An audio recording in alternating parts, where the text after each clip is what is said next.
and all of a sudden we kind of both just turned around and looked at each other, and then he asked me to marry him right there. Well, You know about him taking medication for pain? not necessarily. I've never even seen him take an aspirin or a Tylenol. I've never seen him take anything, you know. At 67, Sheila E. finally confirmed what we all feared. For decades, fans admired her talent, energy, and loyalty to Prince. But behind the glitz, Sheila E. hated Prince in some way. I'm in pain half the time. You know, I've got injuries and I've fallen on stage.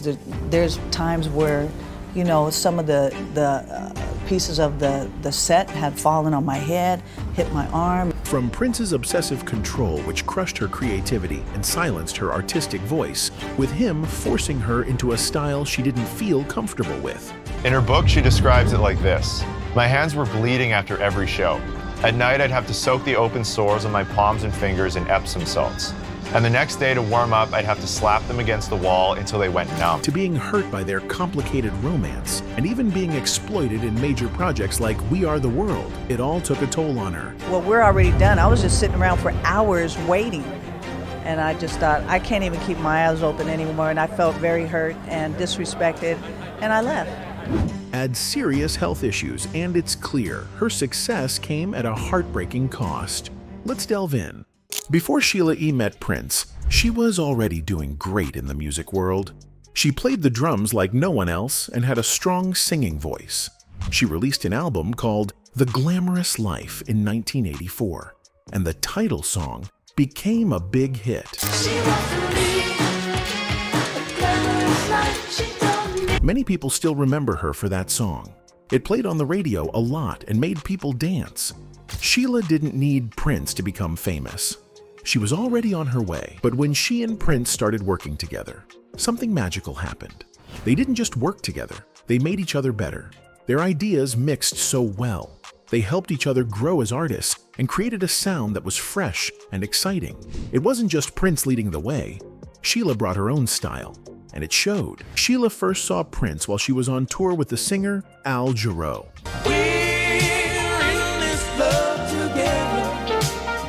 After one of Prince's concerts, she was backstage when she noticed him standing quietly against a wall. Their eyes met. It was a quiet but strong moment. Sheila had heard about a musician named Prince, but she wasn't sure if the man she saw was him. They didn't talk that night, but that moment stayed in her mind. A year later, they officially met. Sheila was surprised when Prince told her that he already knew who she was. He had been following her music career and knew how talented she was.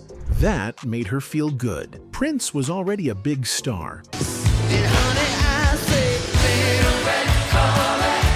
But he noticed her and respected her work. In 1984, Prince invited Sheila to come to the recording studio. She thought he wanted her to play drums, since that was her specialty. But Prince had something different in mind. He wanted her to sing. He handed her a song called Erotic City. Sheila looked at the lyrics and wasn't sure about them. The words were very bold, which made her feel a little uncomfortable. But Prince told her to just try it, so she did. She sang the song with him. After they finished recording, Prince told her something big. He said, "You need to do your own album." Sheila wasn't sure at first. She didn't know if she was ready, but Prince believed in her. He pushed her to take a big step in her career, to become a solo artist. Even though Prince was very busy at the time, he was working on his famous Purple Rain album.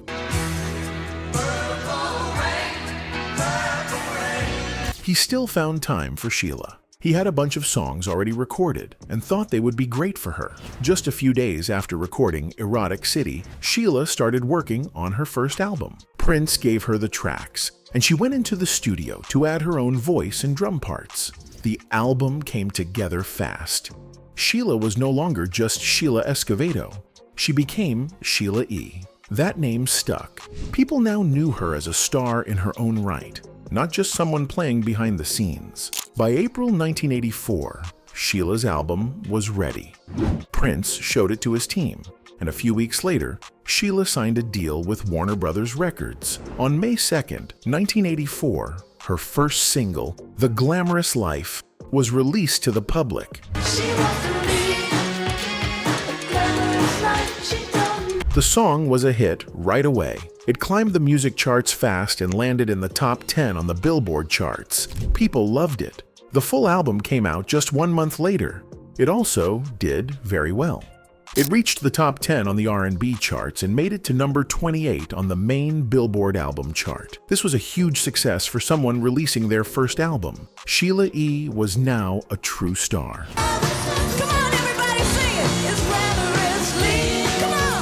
Their relationship wasn't only about music. They became very close.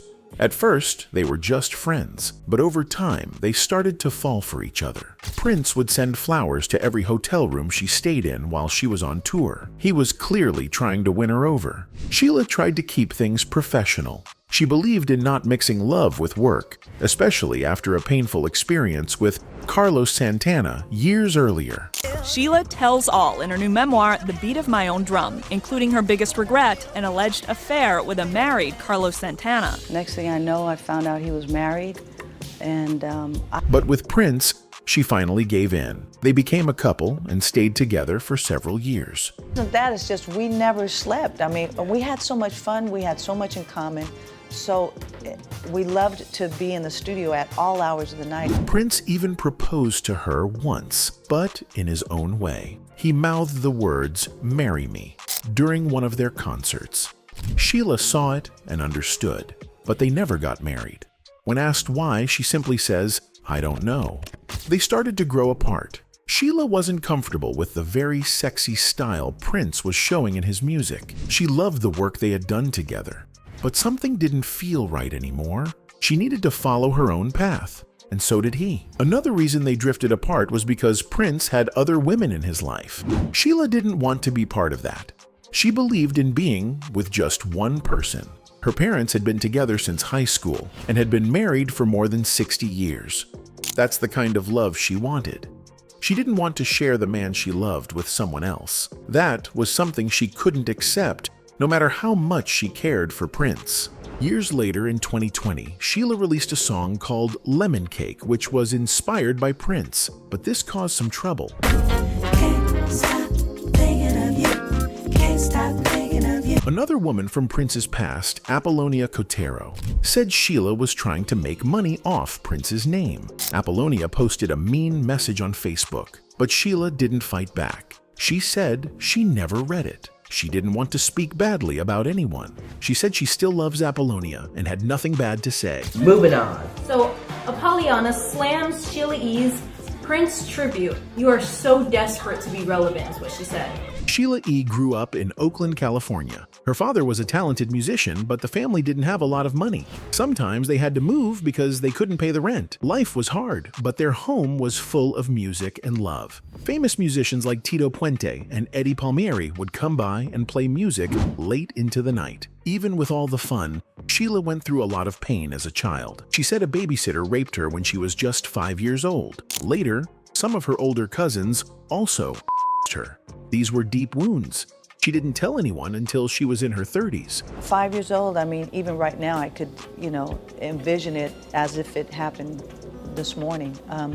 All the details and everything about it is so vivid. It's like I just watched a movie, but it's my life. Do you remember the iconic song, We Are the World? Back in 1985, it brought together some of the biggest music stars to help fight hunger in Africa. The song was filled with legends like Michael Jackson, Stevie Wonder, and Tina Turner. But behind the scenes, something upsetting happened to Sheila E. Prince coming, I was like, let me call him again, And we had already talked about it before. He said, I'll see.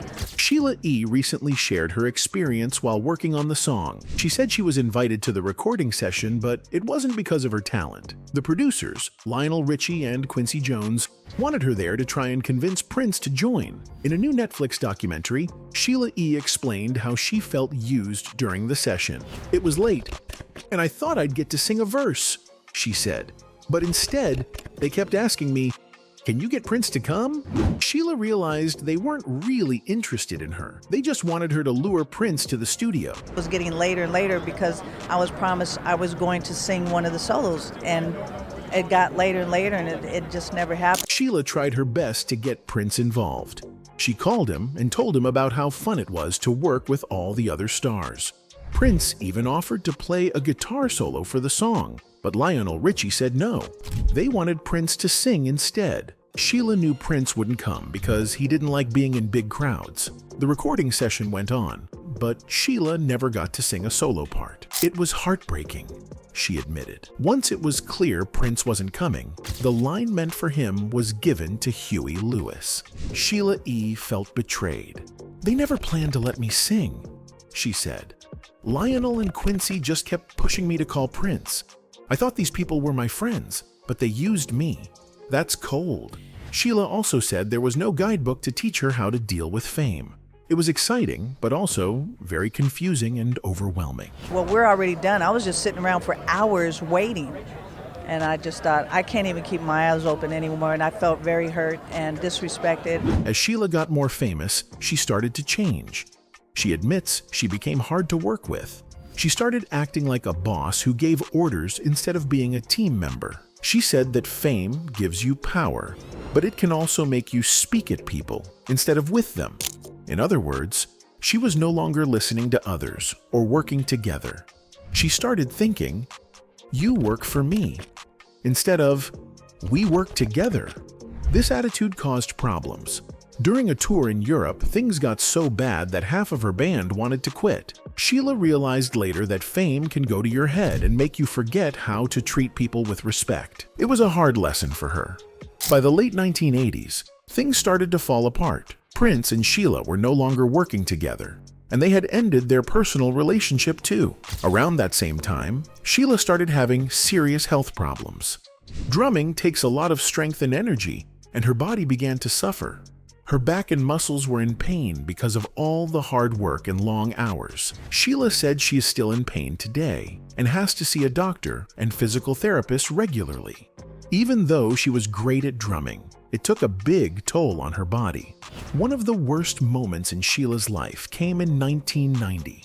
She suddenly could not use her legs. She had spent years drumming while wearing high heels, which hurt her legs and feet. The heels made her calf muscles shorter, which caused more problems when she played the drums. She had a setup where she used two kick drums with her snare drum in the middle and a hi-hat on the side.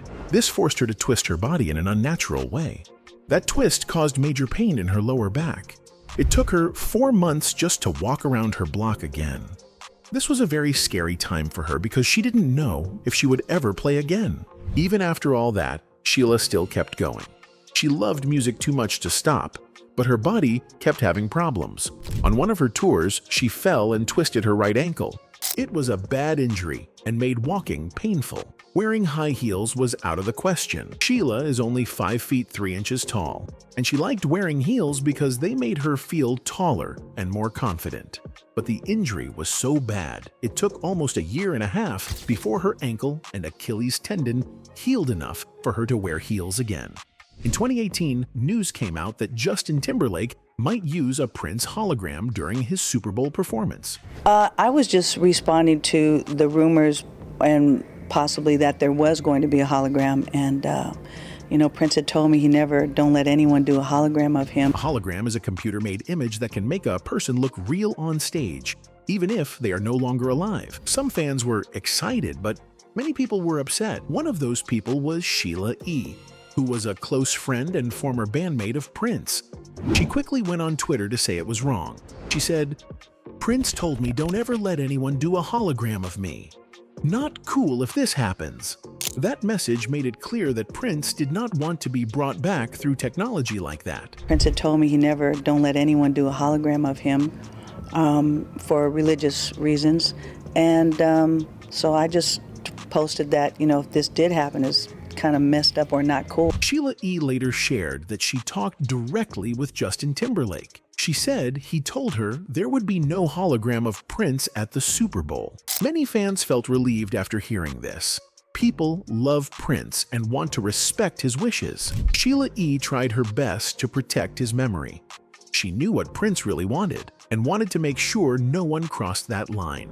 This shows that even after death, people should still be respected. Justin's people reached out to my manager and wanted to talk to me about it. And so we had a great conversation, and I just, I felt it I felt that it was okay to respond and just let the fans know. Prince himself had spoken about this topic many years ago. In a 1998 interview with Guitar World magazine, he said he didn't like the idea of using digital editing to play music with dead artists. When someone asked him if he would use technology to jam with people from the past, he said no. He believed it was disrespectful to do that. Prince thought it was better to leave people's memory alone, instead of using machines to make them perform again. He felt that creating fake performances could never replace the real thing. Even though Prince had a reputation for being clean and healthy, many people were shocked to learn he had been secretly struggling with a drug addiction. He never drank much alcohol, he was a vegan, and he often talked about staying healthy. But behind closed doors, Prince was dealing with a painful and dangerous problem. He was addicted to pain pills, something many people go through quietly. The drugs he was using were opioids, which can be very addictive and deadly if not taken properly. Do you know about him taking medication for pain? Not necessarily. I've never even seen him take an aspirin or a Tylenol. I've never seen him take anything, you know. A week before he died, Prince had to cancel a concert in Atlanta because he wasn't feeling well. He later came back and did perform, but that show ended up being his last concert ever. People at that show said Prince seemed tired, but still gave an amazing performance. After the show, Prince flew home to Minnesota, where he lived at a place called Paisley Park. But on the way home, something went terribly wrong. Prince became very sick on the plane and lost consciousness. The pilot had to make an emergency landing in Illinois. Hill was having dinner with Prince on their flight from Atlanta to his Paisley Park estate when he passed out, his eyes fixed, she told the New York Times. After yelling his name and shaking him, he did not wake up. Fearful for his life. At first, Prince's team said he had the flu, but later, it was revealed that doctors had to use Narcan to save him. Narcan is a medicine used to reverse drug overdoses, especially from opioids. This was the first public sign that something more serious was going on with Prince's health. Even though he got better after the Narcan shot and went home, things were still not okay. All say was their famous neighbor couldn't resist recording, even though he indicated he didn't want to be filmed. I couldn't believe that I was looking at him, especially after hearing that he had just not been feeling well. In the days after that, Prince met with different doctors and addiction experts to get help. People around him started to realize he needed treatment fast. Sadly, it was too late. Prince was supposed to meet with a doctor who specialized in drug addiction, but the day before that meeting could happen, Prince died. He was found at his home on April 21, 2016, lying near an elevator in his home. He was only 57 years old. People who knew him were shocked and heartbroken. Fans all over the world couldn't believe it. The man who had given so much joy through music was suddenly gone. And we are coming on the air right now awaiting new information about the death of the legendary musician Prince. He was found dead in his home just outside Minneapolis yesterday. After his death, a report from the medical examiner came out. It said Prince died from an accidental overdose of fentanyl. Fentanyl is a very strong painkiller. It is often given to people with extreme pain, like cancer patients, but it can be deadly if misused. It turned out that Prince thought he was taking a different drug called Vicodin, but the pill was fake and had fentanyl in it. He had no idea that fake pill is what caused his death. It was not murder, but it was still tragic. Bear in mind that this incident happened about 29 hours ago and continues to be under investigation. There are some things regarding this investigation that I will not be able to talk about. At a press conference in 2018, a lawyer named Mark Metz said there was no proof Prince knew the pill was dangerous. He also said there was no proof anyone tried to hurt Prince on purpose.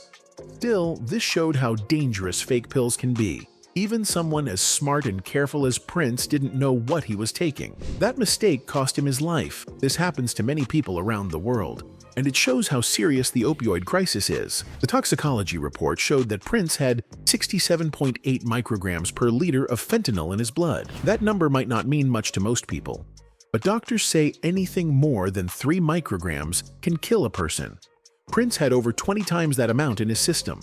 It was clear that the pill he took was extremely dangerous, and no one could have survived that amount of fentanyl. It was heartbreaking to know that he had no idea the pill was fake. Prince's final days were full of worry and effort to get help. After his plane emergency, his close friend Judith Hill realized something was wrong. She was with him on the plane when he passed out. She quickly told his bodyguard, Kirk Johnson, who helped bring him back. Neither of them knew Prince was using pain pills. Prince always kept his health issues private. He didn't want people to know he was suffering. But now, they started to understand he needed real help. Kirk Johnson tried to help right away. He arranged for Prince to visit his own doctor, Dr. Michael Schulenberg. On April 20th, Prince went to see that doctor. The next day, Prince was supposed to meet with another addiction doctor named Dr. Howard Kornfeld. This meeting could have saved him, but Prince died just before it could happen. Dr. Kornfeld had sent his son, Andrew Kornfeld, ahead of time to bring medicine to help Prince. When Andrew arrived at Paisley Park, he found Prince unresponsive and called 911. They find him collapsed in an elevator. Then, a panic call to 911. Person down, not breathing. CPR started. 10-4 CPR started. Prince died at home in his famous Paisley Park estate in Minnesota. The CPR fails. He is pronounced dead at 10:07 Thursday morning. Fans often visited that place to feel close to his spirit. Now, it became a place of mourning. Fans brought flowers, balloons, and purple items to show their love. Purple was Prince's signature color, and people wore it in his honor. Around the world, buildings were lit up in purple light. His music played on the radio all day and night. People cried and danced to his songs at the same time. Just want your extra time and your... Prince's death affected people deeply. Fans from all over the world sent messages, pictures, and flowers. Celebrities like Madonna, Missy Elliott, and even President Barack Obama shared their sadness. TV channels stopped their normal shows to play Prince's music videos and concerts. There was a private funeral at Paisley Park, attended by his closest family and friends. Later, other big memorials took place. His ex-wives even helped organize a large service in Los Angeles. Big names like Nile Rodgers, Spike Lee, and Dita Von Teese came to show love and respect. Even Los Angeles City Hall held a memorial for Prince. That building was special because one of his music videos was filmed there. Many fans gathered to sing and remember the singer. Musicians like Aloe Blacc and Kenny Lattimore sang at the event. It showed how much people loved Prince, not just for his music, but for who he was as a person. He was more than just a superstar. He was a symbol of talent, mystery, and style. After his death, police and lawyers started an investigation. They wanted to know if someone had given Prince the fake pill on purpose. They asked many questions, talked to doctors, and searched homes and offices. This went on for almost 2 years. But in the end, no one was arrested. The lawyer said there was not enough proof to charge anyone. Even though it was a fake pill, they couldn't prove where it came from or who gave it to Prince. Dr. Schulenberg, the doctor Prince saw before he died, was not charged with a crime. But he was punished in another way. He had to pay a $30,000 fine and was watched by drug officials for 2 years. They wanted to make sure he was following the rules from then on. The doctor said he did not give Prince drugs on purpose. He said the medicine was meant for Kirk Johnson, not Prince. Still, the situation raised many questions. In the end, Prince's story is one of greatness and sadness. He was a one-of-a-kind artist who touched millions of lives. But even he was not safe from the dangers of fake drugs and hidden pain. His death showed the world how real the opioid crisis is. It also reminded us to honor people's wishes after they are gone. Prince didn't want to be made into a hologram, and his friends made sure that didn't happen. They stood up for him, even after death. Prince's music still lives on. Songs like Purple Rain, When Doves Cry, and 1999 continue to play on the radio.